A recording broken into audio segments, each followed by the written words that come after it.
Koko akatemian edessä Liu Yinran seisoi kuin tähti, loistava, kaunis ja kiistattoman lahjakas. Kutsuitusinamenojen aikana hän kutsui legendaarista sodanjumala Bai Kita, ja hänestä tuli välittömästi koulun ylpeys. Silti väkijoukossa yksinäinen oppilas naureskeli.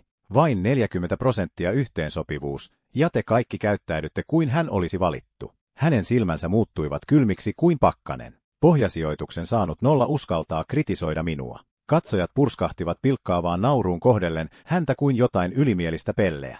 100 vuotta sitten jumalallinen areena laskeutui tälle maalle muuttaen maailman säännöt. Kauas kadonneet jumalat heräsivät ja myytistä tuli todellisuutta. Nyt jokainen 16 vuotta täyttävä nuori voi yrittää herättää jumalhengen. Ne, jotka onnistuvat, saavat jumalallisia voimia ja oikeuden edustaa ryhmittymäänsä myyttisellä areenalla, mutta kutsuminen ei ole turvallinen rituaali. Jos kutsutaan väärä jumala, kutsuja voi kohdata välittömän tuhon. Ja tämä poika, joka oli kerran vain lukiolainen toisesta maailmasta, on jotenkin vedetty tähän jumalten peliin. Kyseltyään hän sai lopulta tietää, että tänään oli jumalallisen heräämisen kerran vuosikymmenessä tapahtuva päivä.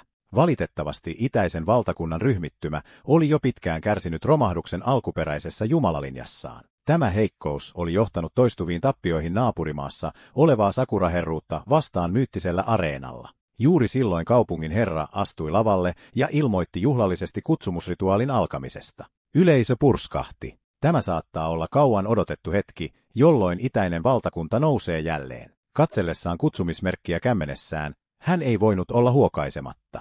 Tämä maailma oli todella raaka. Yksi virheaskel ja epäonnistunut kutsuivat merkitsivät välitöntä tuhoa. Sillä hetkellä, virtaavaan valkoiseen kaapuun pukeutuneena, Liu Yinran nousi lavalle ja astui ensimmäisenä pyhälle alttarille. Koko areena vaikeni. Lahjakkuutensa ansiosta kaikki uskoivat hänen kutsuvan mahtavan jumalan. Valitettavasti itäinen valtakunta oli jo menettänyt 2 ottelua tänä aamuna myyttisellä areenalla. Tilanne oli vakava, ja jos Liu Yinran voisi kutsua voimakkaan jumaluuden, se saattaisi muuttaa tilanteen. Hän astui eteenpäin rauhallisella itseluottamuksella, kun jopa hänen vierellään oleva kaupungin herra toivoi hiljaa, että hän herättäisi korkean tason Jumalan pelastamaan heidän ryhmittymänsä häpeältä. Kun hänen sormensa koskettivat kutsumiskristallia, säteilevän energian purkaus räjähti ulospäin vetäen kaikkien katseet. Vanha oppinut, joka seisoi herran vieressä, haukkoi henkeään. Tuo on merkki korkealaatuisesta jumaluudesta. Hetkiä myöhemmin 3 kohoavaa jumalallista hahmoa ilmestyi taivaalle huokuen ylivoimaista voimaa, mutta yhtäkään niistä ei ollut koskaan kirjattu itäisten valtakuntien muinaisiin arkistoihin. Mutta hänen sydämensä kiristyy. Nuo siluetit näyttivät täsmälleen legendaarisilta sodanjumalilta hänen menneestä elämästään maan päällä. Väkijoukko alkoi spekuloida, äänet kohosivat innostuksesta, ja sitten Liu Yinranin ääni soi kuin hopeakello. Teurastuksen jumala, jonka nimi kaikui historian läpi. Punaisten kallioiden taistelu juoksi verta.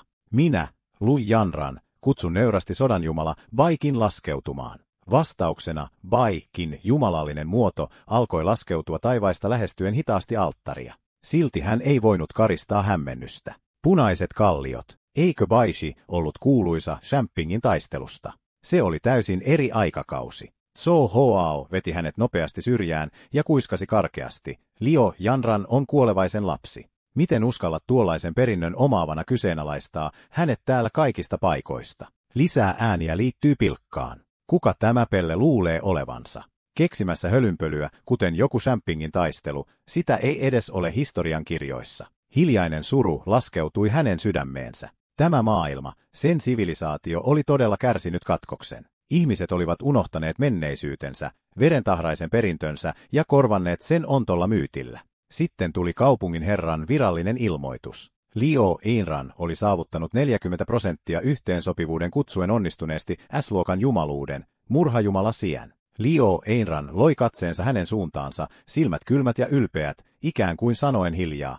Ymmärrätkö nyt välisen kuilun? Jos hän olisi vielä nuori, hänen todellinen voimansa tarvitsi aikaa kasvaa. Kaikki odottivat hänen isänsä, kuuluisan miekkakuolemattoman vartioijan paluuta johtamaan heitä tulevassa jumalallisessa sodassa. Sen sijaan, että Liu Yinran olisi astunut alas, hän käänsi katseensa ylöspäin kohti 2 jäljellä olevaa jumalallista siluettia, jotka edelleen leijuivat taivaalla. Kaupungin herra kurtisti kulmiaan. Mitä hän nyt yrittää tehdä? Takaisku. Hän siirtyy yhden hahmon alle, joka oli tornimainen läsnäolo verhottuna mustaan keisarilliseen kaapuun. Pelkkä aura julisti hänet suvereeniksi. Kuiskeet pyyhkäisivät väkijoukon läpi. Voisiko se olla se, jota he kutsuivat ikuiseksi keisariksi? Nuori, joka rauhoitti valtakunnan. Soturikuningas 1000 kampanjasta.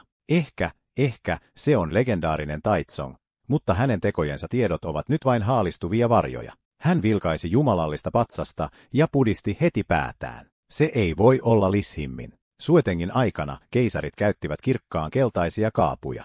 Mikään kirjattu historia ei ole koskaan pukenut hallitsijoitaan mustaan. Hitaasti hän lähestyi varjoista hahmoa. Kun jumalallinen läsnäolo huuhtoi hänet yli, hän tunsi valtavan syvän paineen aallon. Jokin siinä herätti tutun muiston. Yhtäkkiä vanha ääni kaikui areenalla. Tämä on keisarillisen luokan jumaluus, joka ilmestyy 100 vuodessa. Mutta varokaa, historiassa on ollut lukemattomia hallitsijoita. Jos kutsutaan väärä, takaisku voi tappaa kutsujan välittömästi. Puhuja ei ollut kukaan muu kuin arvostetun Shaiward-akatemian dekaani Ali Sheen, joka on korkein auktoriteetti 4 suuren laitoksen joukossa.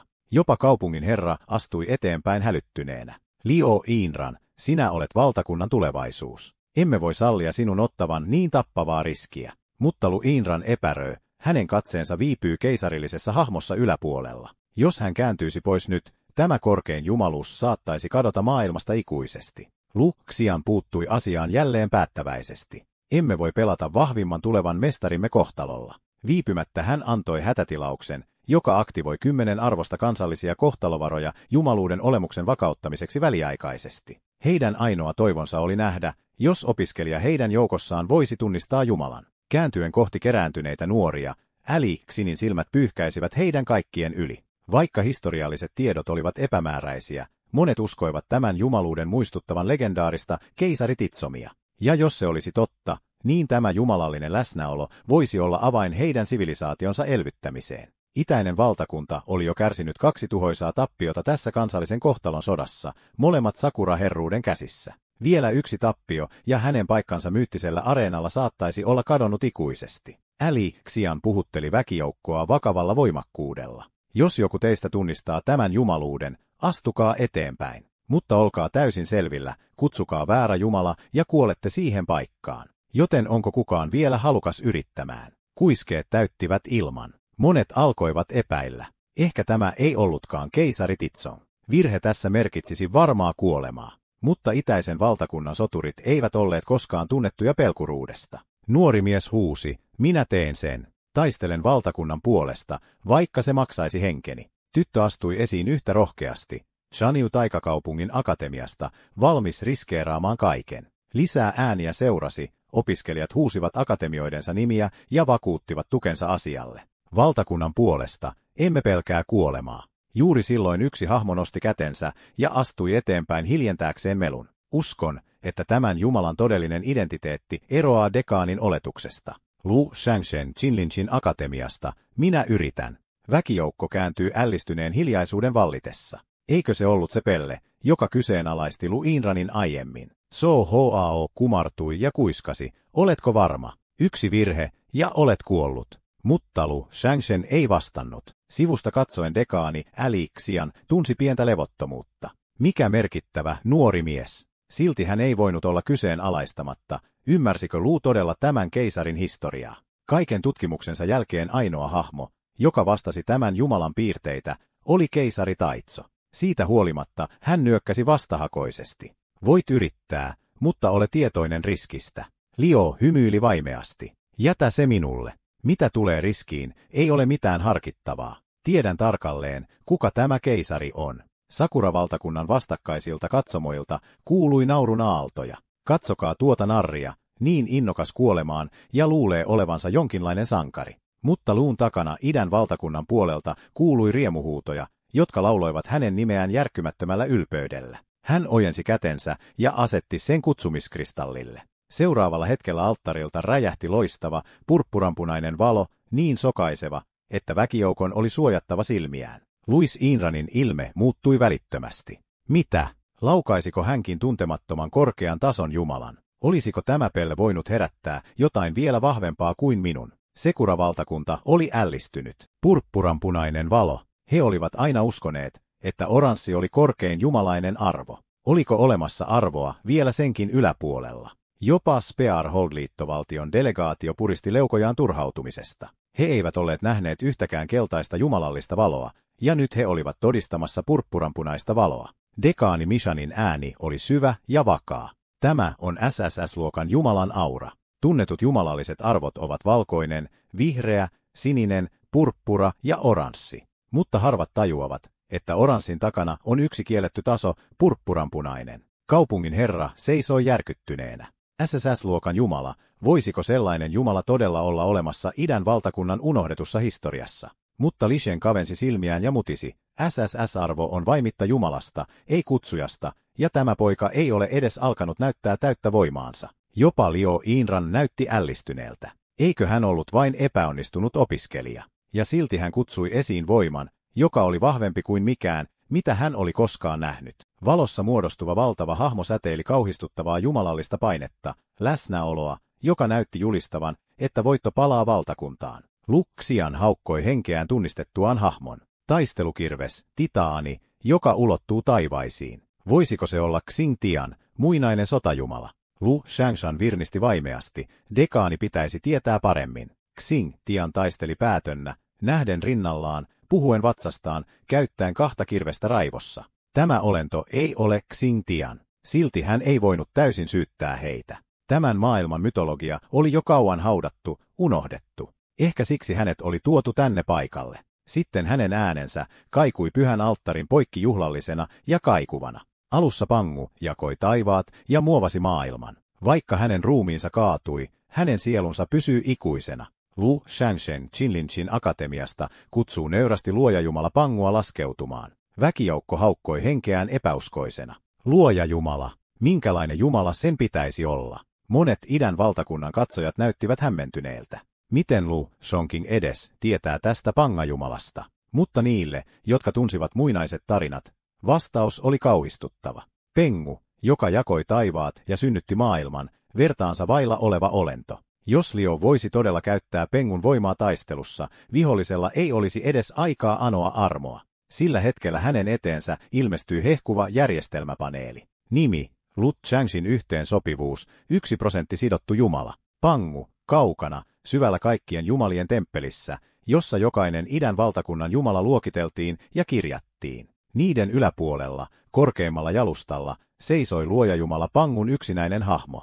Boom! Heti kun järjestelmä vahvisti sidoksen, temppelin akolyytti nosti juhlavasaran ja löi jumaluuden taivaskelloa. Se soi 9 kertaa nopeasti peräkkäin. Jokainen soitto jylisi maassa ja ravisti itse taivaita. Jopa rajamaille sijoitettu kuolematon Luking pysähtyi ja rypisti otsaansa. Kuulinko juuri 9 soittoa? Dekaani Li Xian vapisi jännityksestä.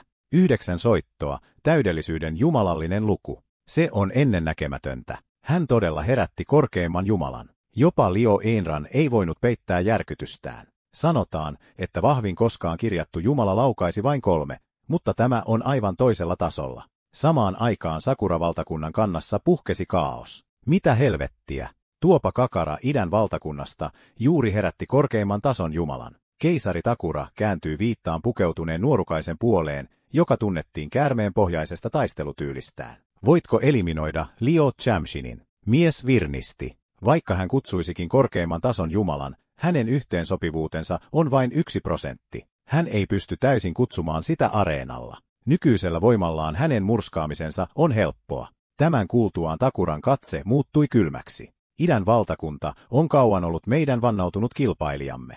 Tuopa poika on eliminoitava nyt, ennen kuin hänestä tulee uhka meille kaikille. Epäröimättä hän aktivoi kielletyn rituaalin, nimen lukitsevan jumalduelin. Samaan aikaan Pangun jumalallinen kuva hälveni hitaasti. Vaikka sää pidetään jumaltason huipuna, Pangu selvästi ylittää senkin. Lu Shangshen, jota hänen nykyinen yhteensopivuutensa rajoitti, ei voinut täysin kutsua Pangua taistelukentälle, mutta hän kykeni kutsumaan toisen korkea-arvoisen jumalan. Kun hän astui kohti toista patsasta aloittaakseen seuraavan kutsumisen, maa hänen allaan räjähti. Energian aalto nosti hänet ilmaan, dekaani Mishinin kasvot synkistyivät. Tämän täytyy olla nimilukittu kaksintaistelu. He polttivat 10 vuotta kansallista onneaan vangitakseen hänet ulottuvuustaisteluun. Silmänräpäyksessä Liun ruumis teleportattiin kokonaan. Hän ei ollut edes ehtinyt suorittaa kutsumistaan. Kun hänen hahmonsa haalistui hohtaviksi projisoinneiksi, edes Li Xian ei voinut tehdä mitään estääkseen sitä. Raivoissaan ohjaajat kirosivat kohti vihollisen asentoa. Pelkurit, he ovat alentuneet näin alas, jopa tyyni Liu Yinran ei voinut pidätellä itseään. Nuo Sakura-herruuden puolen paskiaiset, tunnelma oli voittoisa. Heidän aiempi pelkonsa oli muuttunut pilkaksi. Loppujen lopuksi itäisen valtakunnan nouseva tähti oli hetken päässä kuolemasta.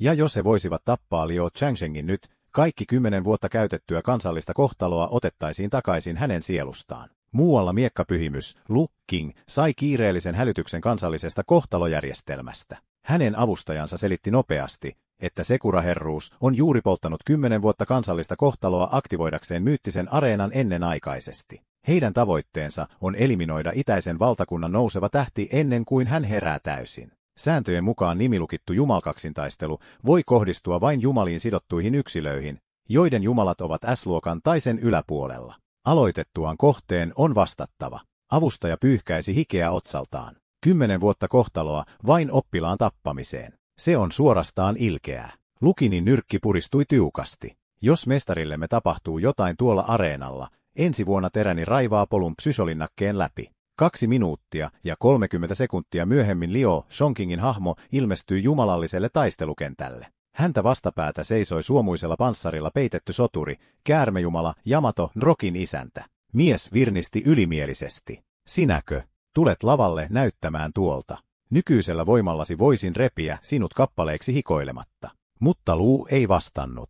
Hän tiesi, ettei voisi kutsua pangaa tänne, mutta hänellä oli uskoa. Lishinin vakauttama keisarillinen jumala saattaisi vielä palata kentälle. Hänen hiljaisuudestaan raivostunut vihollinen huusi, mikä hätänä? Pelkäätkö edes katsoa minua? Ja sitten hetkessä hän jäätyy. Liu Shongqingin kasvot pysyivät tyyninä kuin koskaan. Hän kallisti päätään ja sanoi kevyesti, sinunlaisestasi käärmeestä saisi luultavasti ihan hyvää lientä. Käärmejumalan soturi päästi pilkallisen naurun. Sinulla on melkoinen terävä kieli. Katsotaan, puhutko vielä kovaa, kun olet polvillasi. Kun molemmat olimme asettuneet lavalle, nainen pitkillä kullanvaaleilla hiuksilla laskeutui taivaalta. Hänen läsnäolonsa oli käskevä ja kuninkaallinen. Hän oli tämän taistelun nimitetty välittäjä. Jokainen liikkeemme arvioitaisiin hänen päätöksellään. Sanottiin, että jos itäinen valtakunta häviäisi jälleen tänään, yli puolet sen väestön kohtalosta tyhjennettäisiin väkisin ja siirrettäisiin Sakura-herruudelle. Sillä hetkellä eteeni ilmestyi hehkuva käyttöliittymä, jossa lueteltiin myyttisen areenan perussäännöt. Sääntö 1. Jokaisella kierroksella luodaan satunnaisesti 5 jumalaa. Sinun on valittava 1 kutsuttavaksi. Sääntö 2. Kun jumala on kutsuttu, sitä ei voi käyttää uudelleen tulevilla kierroksilla. Sääntö 3. Paras 5. Voittaaksesi 3 kierrosta selveytyy. Häviäjä ja heidän jumalansa tuhoutuvat. Pidä näistä säännöistä. Yksinkertainen, brutaali, reilu. Voitto tuo selviytymisen, tappio merkitsee kuolemaa. Tuo käärmepaskiainen on vaatinut lukemattomien soturien hengen valtakunnastani. Tänään olen täällä selvittämässä välit. Hän virnisti synkästi. Hyvä, juuri sitä toivoin. Kun molemmat vahvistimme ehdot, tuomarin ääni kaikui areenan läpi. Aloittakaamme myyttinen taistelu, joka edustaa Sakura-herruutta. Matsumoto Jintsu, S-luokan jumalaan sidottu, kantaen SS-luokan jumalaa. Yamata Neroki, edustaen itäistä valtakuntaa.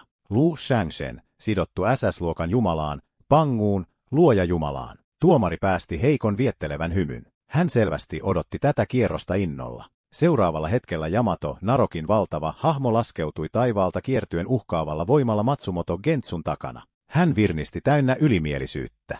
Joshi, tämä on meidän. Käärmejumalani ovat jo silponeet 2 mestarianne. Valmistaudu vapiseen, pikku kakara. Juuri silloin 5 jumalallista siluettia alkoi nousta esiin Lu Changshengin takana, hohtaen muinaista voimaa. Yhteinen huokaus nousi väkijoukosta.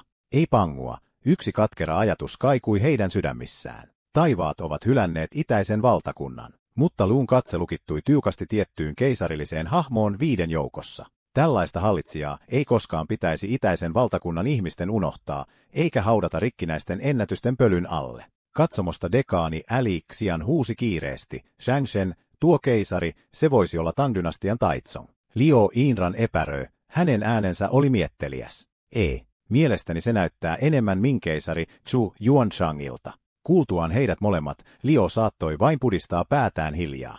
He ovat molemmat väärässä. Sen sijaan, että olisi korjannut heitä, hän lausui rauhallisesti totuuden. Kinin suvereeni pyyhkäisi läpi 6 valtakuntaa. Kaikki herrat kumarsivat länteen. Hänen katseensa hallitsi kaikkia taivaan alla. Hän oli yksi todellinen keisari aikojen halki. Lu Shangshen kumarsi juhlallisesti ja puhui kunnioituksella. Minä, kelvoton jälkeläinen itäisestä valtakunnasta, kunnioitan ensimmäistä suvereenikeisari Qin Shi Huangia. Pum! Kultaisen valon pilari purkautui taivaalta ympäröiden muodostuvan jumalallisen hahmon. Hetkessä siluetti jähmettyy, mahtava, kuninkaallinen ja laskeutui hitaasti taistelukentälle. Sivussa kaupunginjohtaja purkautui innostuksesta. Taivaat siunatkoon valtakuntaamme. Jopa keisari on palannut luoksemme, mutta Dane Lishan vain huokaisi hiljaa. Valitettavasti hän on ihmisjumala. Jumalallisessa hierarkiassa ihmisjumalat, jotka ovat syntyneet kuolevaisten legendoista, olivat yleensä heikompia kuin vastineensa, villit alkueläinpedot. Lu oli juuri yhdistynyt tähän keisarihahmoon, kun taas Yamanoroki oli jo täysin ilmentynyt arvioitu petojumala. Suorassa yhteenotossa keisarin mahdollisuudet eivät olleet hyvät. Matsumoto, Jinsu virnisti. Et siis todellakaan voinut kutsua Pangua, ja mikä pahinta, kutsuit säälittävän ihmisjumalan. Miten säälittävää? Mutta Lu Shangshen jätti hänet huomiotta ja laskeutui syvään kunnioitukseen jumalhahmon eteen. Lu Shangshen, kansasi jälkeläinen, esittää nöyrän tervehdyksensä. Maailma on ehkä unohtanut sinut, mutta minä en unohda. Tästä päivästä alkaen perintösi muistetaan, ikuisuuteen kaiverrettuna. Lu Shangshen korotti äänensä vakuuttuneena. Esi-isäni hallitsi aikoinaan kaikkia maita yhdistäen 6 kuningaskuntaa valtansa alle, veistäen jokia ja vuoria järjestykseen, rakentaen muureja, jotka ulottuvat valtakunnan ääriin, ajaen takaisin jokaisen hyökkääjän itäisestä valtakunnasta. Hänen lopettaessaan puhumisen kultainen lohikäärme puhkesi Qin Shi Huangin ruumiista, kohoten korkealle ilmaan, sen karjunta vavisti taivasta. Järjestelmä hälytti välittömästi. Liu Zhengjin yhteensopivuus Qin Shi Huangin kanssa on saavuttanut 60%. Opiskelijat purkautuivat innostuksesta. Kuultuaan Lun julistuksen monet olivat järkyttyneitä kuullessaan, kuinka legendaarinen keisari todella oli. Mutta Matsumoto Jinsu virnuili vaikuttumattomana. Vaikka hän olikin keisari, hän on vain toinen ihmisjumala. Luuletko todella, että hän voi liikuttaa taivasta? Nähdessään hämmennyksen välähdyksen keisarin kasvoilla, Liu selitti rauhallisesti, että tuo kuuluu vihollisleiriin, joka pyrkii häpäisemään itäisen valtakunnan. Qin Shi Huangin ilme synkkeni. Hänen äänensä kaikui raivosta.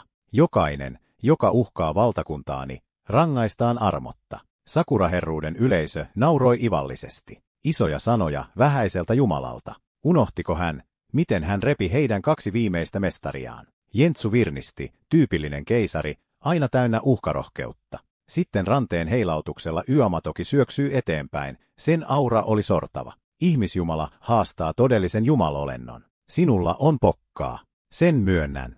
Yamato Nauraki puhui kylmästi, sen ääni valui halveksuntaa. Odotin kunnollista yhteenottoa, jumalaissotaa, joka olisi aikani arvoinen, mutta sen sijaan saan ihmisjumalan. He vilkaisivat keisarin hoikkaa vartaloa ja nauroivat. Edes se vartalo ei näytä riittävän jäämään hampaisiini. Qin Shi Huangin silmät paloivat raivosta. Kertaakaan hänen hallituskautensa aikana kukaan ei ollut uskaltanut pilkata häntä vasten kasvoja. Sitten hitaasti, kultainen miekka muodostui hänen käsiinsä. 3 jalkaa ja 6 tuumaa pitkä, sen terä loisti kuin tuli. Tämä oli legendaarinen yhdistymisen miekka, jota on kunnioitettu vuosisatojen ajan kuolevaisten valtakunnan suurimpana teränä. Tämä miekka, keisari karjui, taottiin valtakunnan yhdistämisen nimissä. Taivaallisen Brahma-alueen katsomoista järkyttyneitä kuiskauksia levisi. Aiotaanko tuon itäisen valtakunnan ihmisjumalan todella taistella Orochia vastaan suoraan? Jopa Spearold-liittovaltion katsojat synkkenivät. Rehellisesti sanottuna se on aika traagista. He lopulta kutsuivat jonkun, ja nyt hänet ollaan murskaamassa, mutta kaikki eivät olleet synkkiä. Monet nojasivat eteenpäin sairaalloisella uteliaisuudella. Voiko ihmisjumala todella vastustaa todellista jumalaa? Suuri käärme kavensi silmiään huvittuneena. Tule sitten, tanssi minulle kuolevainen keisari. Toivottavasti pikkumiekkasi ei tylsistytä minua. Yhtäkkiä Yamaton Naraoke syöksyy eteenpäin, sen vartalo kiertyy väkivaltaisella voimalla. Kuolevainen uskaltaa uhmata jumalia, kuole sitten sellaisenaan. Pum! Isku osui kuin meteori. Heidän allaan oleva areena murskautui räjähtäen sirpaleeksi ja pölyksi. Nähdessään Yamato Rookien tuhoisan iskun keisari Takura virnisti. Tuolle niin kutsutulle ihmiskeisarille käy juuri niin kuin 2 viimeiselle jumalalle, revittyynä hajalle ilman vastarintaa. Sekura-herruuden yleisö nauroi äänekkäästi. He kutsuivat ihmisjumalan. Riippumatta harvinaisuudesta, se ei voi mahdollisesti verrata syntyneeseen ja kasvatettuun petojumalaan. Mutta sitten, F2VSH, sokaiseva kultainen portti purkautui areenan alta kohoten karjuen taivasta kohti. Yhdellä iskulla Qin Shi Huangin terä pyyhkäisi ilman halkaisten yhden Yamanerokin päistä puhtaasti irti. Yhdistymisen miekka kimmelti 50 kultaisen lohikäärmeen aaveella, sen aura oli tukahduttava. Thud, katkaistu käärmeen pää osui maahan roiskuttaen verta pitkin kiveä. Takuran virne jäätyi paikoilleen. Hänen silmänsä laajenivat. Tuhannes mitä? Isku ihmiskeisarilta. Liu Yinran hyppäsi jaloilleen kykenemättömänä hillitsemään itseään. Hän teki sen yhdellä liikkeellä. Hän katkaisi yhden orokin päistä yhdellä miekaniskulla. Se on hullua. Jopa Yamada tai Oroki näytti järkyttyneeltä. Sinussa ei ole jumalallista energiaa. Joten miten sinulla on voimaa, joka on yhtä suuri kuin Jumalan? Qin Shi Huang nosti päänsä hitaasti. Hänen äänensä kaikui kuin kello särkyneen areenan poikki. Totella on elää. Vastustaa on kuolla. Mikä minussa virtaa, ei ole jumalallista voimaa, vaan 10 miljoonan itäisen valtakunnan viljelijän tahto. Olen taottu Eskin aikakauden muinaisista sitaidoista, voimasta, joka uhmaa taivasta itseään. Mitä sinä olet seisomaan edessä? Dekaani Lishanin näköinen oli innoissaan oleva lapsi, silmät loistaen. En voi uskoa sitä. Esi-isämme itäisestä valtakunnasta todella loivat tällaisen maailmaa järisyttävän chi-tekniikan. Heti kun chi-viljely mainittiin, Yamatorokin katse tarkentui, mutta se silti virnisti. Mielenkiintoista, mutta onnistuit vain viiltämään yhden pään irti. Sen puhuessa katkaistu kanto kiemurteli ja vääntyy. Muutamassa sekunnissa uusi käärmeen pää oli täysin kasvanut takaisin. Jumalallinen ruumiini uusiutuu loputtomasti. Raajat voidaan palauttaa. Kuolema ei ole kohtaloni. Orochi päästi syvän naurun, karjuen areenan poikki. Olet vain ihmisjumala. Mikä antaa sinulle oikeuden seistä edessäni? Sen silmissä kuolevaiset olivat olemassa polvistuakseen ja nöyristyäkseen. Ihmiskeisarin haavoittaminen sitä oli loukkaus, jota ei voitu antaa anteeksi. Mutta Qin Shi Huang seisoi pitkänä, järkyttymättömänä. Olen valloittanut kuninkaita ja yhdistänyt valtakuntia. Luuletko, että pelottaisit minua kaltaisellasi pedolla? Jos kaadun tänään, kaadun ilman katumusta, sillä kannan kansani kunniaa ja tuhansien vuosien painoa. Se uhma sai vihdoin Orochin kärsivällisyyden loppumaan. Karjahduksen saattelemana kaikki 8 päätä syöksyivät yhtä aikaa hyökkäykseen, valtava hammas ja raivon aalto, mutta jokainen isku kohtasi sokaisevia miekan kaaria ja ukkosen askelia. Ihmiskeisari piti pintansa torjuen yhden käärmeen toisensa jälkeen. Silti hän oli vain ihminen. Hitaasti hän alkoi horjua. Hänen kehonsa aukesi haavoja ja hänen asennonsa horjui. Samaan aikaan Yamata Noroki, vaikka olikin haavoittunut, jatkoi uusiutumistaan, sen jumalallinen keho palautui pelottavan nopeasti. Pian jokainen haava olisi poissa. Itäisen valtakunnan katsomossa monet katsojat tuskin pystyivät enää katsomaan. Kyse ei ollut siitä, että ihmiskeisari olisi ollut heikko, vaan Yamato Rookien kuolematon uusiutuminen oli yksinkertaisesti liian hirviömäistä. Jopa Qin Shi Huang itse näytti järkyttyneeltä. Kaikissa muinaisissa teksteissä, joita hän oli tutkinut, edes kuolemattomat eivät olleet todella kuolemattomia, mutta hän ei perääntynyt. Hän iski jälleen katkaisemalla uuden käärmeen pään silmänräpäyksen osassa. Hän testaisi yhtä totuutta. Voisiko hän tappaa nopeammin kuin se pystyisi parantumaan? Kuitenkin vain 2,5 kierroksen jälkeen Orochi sai aikaan julman iskun. Se oli aistinut hänen väsymyksensä ymmärtäen, että jokainen hänen hyökkäyksensä oli hidastunut, muuttunut epätoivoisemmaksi. Boom! Qin Shi Huangin ruumis paiskautui areenan lattiaan ja kivi purkautui hänen ympäriltään. Hän lyyhistyi yhdelle polvelle hengittäen raskaasti. Hänen voimansa olivat melkein lopussa. Katsomossa nuori tyttö nyyhkytti hillittömästi. Myyttinen areena on esi-isiemme veren tahraama. On liian tuskallista katsoa. Dekaani Lishinin ilme romahti epätoivoon. Hän oli valmistautunut luovuttamaan. Jos Liu Shangshen olisi vielä elossa, ehkä itäisellä valtakunnalla olisi tulevaisuus. Mutta nyt hän ei voinut antaa yhdenkään esi-isän kuolla. Yamato Naroki eteni ylivoimaisella paineella. Vaikka sillä oli vain 8 päätä, keisarin silmissä ne ulottuivat äärettömyyteen. Silti tuon paineen alla Qin Shi Huang aisti jotain tuttua, pulssin, virran, itäisen valtakunnankin nousevan. Hän seisoi jälleen ylväänä, ja hänen äänensä soi kuin kuninkaallinen säädös. Kaikki taivaan alla kuuluu valtaistuimelle, ja te sekasikiöt uskallatte riehua sen edessä. Ja sitten alempana olevien eliitin ruumiista jumalallisia varjoja vedettiin ylöspäin, kohti areenaa. Eivät vain he, vaan kaikkialla valtakunnassa lukemattomat kultaiset sielunliekit nousivat jokaisen jumalallisen kansalaisen ruumiista lähestyen ihmiskeisaria. Areenan täyttävät kultaiset henget eivät olleet kukaan muu kuin taivaallinen kininpanssari, jumalallinen legioona, jonka ihmiskeisari itse oli aikoinaan takonut vartioimaan itäistä valtakuntaa vuosisatojen ajan. Qin Shi Huang päästi kylmän naurahduksen. Uskallatko haastaa minut? Yhdellä jylisevällä karjunnalla, tappakaa. Itse taivas vapisi. Yamato Noa, tai Rookien mestari, alkoi panikoida. Kuinka pelkkä ihmisjumala voisi kutsua sellaisia pelottavia jumalallisia voimia? Mutta hän takertui ylimielisyyteensä. Olipa miten oli, ihmisjumala oli silti vain ihminen. He eivät koskaan kilpailisi todellisten jumalien, kuten hänen Yamato no Orokinsa, kanssa. Silti hän ajatteli toista tapaa voittaa, tappaa valittu. Liu Shangshen ja ottelu oli hänen. Hän aktivoi kykynsä, ja hänen kehonsa katosi näkyvistä. Mitä siitä, että olet taivaan suunaama?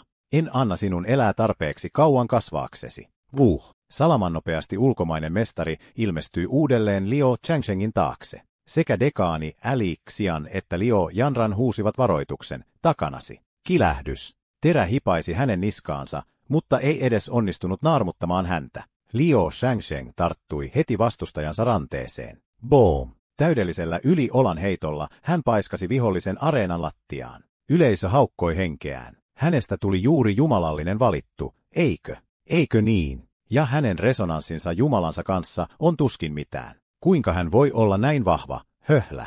Toki. Yhteensopivuuteni Pangun kanssa on alhainen, vain 1%, mutta jopa tuo pieni osuus antaa minulle luomisen itsensä voiman. Mitä tulee Matsumoton ruosteiseen terään, hän virnisti pilkallisesti. Lelu ei edes pystyisi naarmuttamaan ihoani. Kehoni on jo yhtä kova kuin kivi. Sakura-valtakunnan mestari nousi nopeasti jaloilleen selvästi järkyttyneenä. Hän ei ollut odottanut, että Liu Shangshengillä, juuri heränneellä valitulla, olisi niin hirviömäistä fyysistä voimaa, mutta hänellä oli vielä yksi ässä hihassaan. Hänen kehonsa alkoi yhtäkkiä jakautua muodostaen identtisen hahmon. Säälittävä Mato, sinulla ei ole aavistustakaan, mitä todellinen jumalallinen magia edes on. Matsumoto karjui.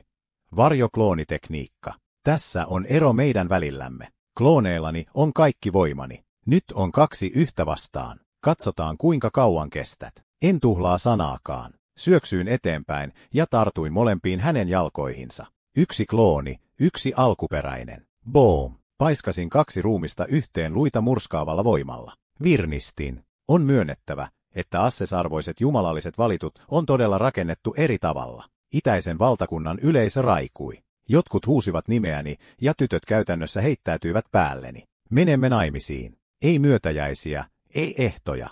Heitänpä vielä 10 taloa häälahjaksi. Samaan aikaan Sakura-valtakunnan asenteessa puhkesi kaos. Yleisö muuttui omahyväisestä epätoivoiseksi pyytäen Yamadan Naraokea päästämään valloilleen jumalallisen vihansa ja murskaamaan koko Dasha-valtakunnan. Jopa heidän vapiseva keisarinsa tiesi, että jos he häviäisivät tämän taistelun, se järkyttäisi heidän kansansa uskoa ja ylpeyttä ytimiään myöten. Yamatohroki ei voinut hävitä, mutta rukouksista huolimatta kutsuttujen jumalallisten soturien hyökkäys silpoi Yamatohrokin ruumista jatkuvasti. Pian sen muoto makasi palasina hajallaan areenalla.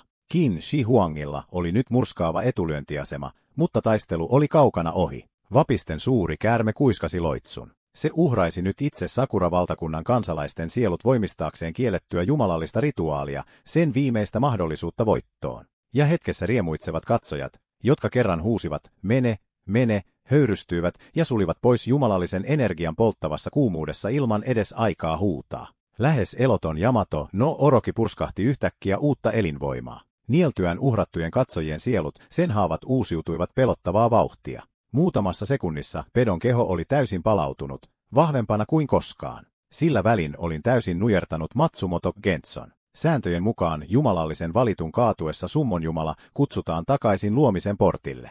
Siksi en tappanut häntä heti. Minun piti varmistaa, että esi-isä kukisti Yamanorokin katkaisemalla säikeen juuresta.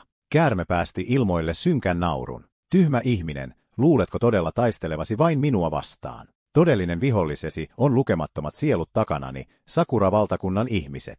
Qin Shi Huang kavensi silmiään halveksuvasti. Joten ne, joita kutsut kansaksesi, ovat vain polttoainetta, joka heitetään pois. Kehtaat kutsua itseäsi jumalaksi. Sillä hetkellä keisarin ääni jylisi raivosta. Kohtelet palvojiasi kuin teuraseläimiä ja kehtaat kutsua sitä jumalalliseksi. Paniikki levisi Sakura-valtakunnan leirissä. Useimmat olivat jo paenneet kauhuissaan, että he olisivat seuraavia olennon, jota he kerran kunnioittivat, syömiä. Qin Shi Huang, mies, joka etsi kuolemattomuutta ja jota kerran pilkattiin siitä, virnisti nyt. Ehkä en koskaan löytänyt ikuista elämää, mutta löysin tekniikan. Se ei ehkä suo minulle jumaluutta, mutta se riittää enemmän kuin tarpeeksi tuhoamaan valhejumalan, kuten sinut. Keisari kohosi taivaalle säteilevään kultaan verhottuna. Hän lausui juhlallisen valan, nouskoot kaikki olennot kuin lohikäärmeet, ja kaikukoon keisarin nimi ikuisuuden halki. Seuraavalla hetkellä hänen kehostaan purskahti kultaisia valojuovia, jotka laskeutuivat kuin jumalallinen sade jokaisen soturin päälle, joka oli kutsunut suojelushengen, siunaten heidät keisarin viimeisellä tahdolla. Jokainen ihmisjumala oli nyt täynnä keisarin perimää pitkäikäisyyden viljelytekniikkaa, mikä paransi nopeasti heidän synkronointiaan valitsemiensa jumalien kanssa. Jopa tavallisesti rauhallinen, Lu Inran näytti järkyttyneeltä. Hänen jumalallinen resonanssinsa nousi villisti. Eikä vain häntä, kaikki tunsivat valtavan voiman virtaavan sisällään. Samaan aikaan keisarin keho oli muuttunut hauraaksi kuin tuulessa lepattava kynttilä, mutta hän ei katunut mitään. Hänen elinikäinen toiveensa oli aina ollut Qing-dynastian ikuinen nousu, rauha kansalleen maailmassa, jossa kuolevaiset voisivat seistä lohikäärmeinä. Monien katsojien silmiin nousi kyyneliä. Tämä on esi-isiemme henki, kuolevainen, joka uskaltaa unelmoida suurempia kuin Jumalat itse. Keisarin hengitys heikkeni jokaisella ohimenevällä hetkellä. Tämä oli hinta, jonka hän maksoi suojellakseen jälkeläisiään. Jopa Albionin imperiumin hallitsija oli silmin nähden ällistynyt. Käärmejumala uhrasi kansansa vallan vuoksi, mutta ihmisjumala poltti oman elämänsä heidän vuokseen. Kontrasti oli huikea. Kuiskeet täyttivät areenan. Tämä on tarunhohtoisen itäisen valtakunnan perintö. Ei ihme, että huokansaa ei saa koskaan aliarvioida. Keisari veti hitaasti vaivalloisen hengen ja huusi, missä ovat taivaalliset kinkaartilaiset. Jylisevä vastaus kaikui halki myyttisen areenan. Käskystänne, vaikka hänen ruumiinsa oli kuihtumassa, hän seisoi yhä kuin sotajumala. Minun määräyksestäni kaatakaa hyökkääjät, suojelkaa maatamme. Ihmisjumalat muodostivat taistelulinjan seisten lujana käärmejumalan edessä valmiina taistelemaan kuolemaan asti. Käärmejumala räpäytti silmiään yllättyneenä.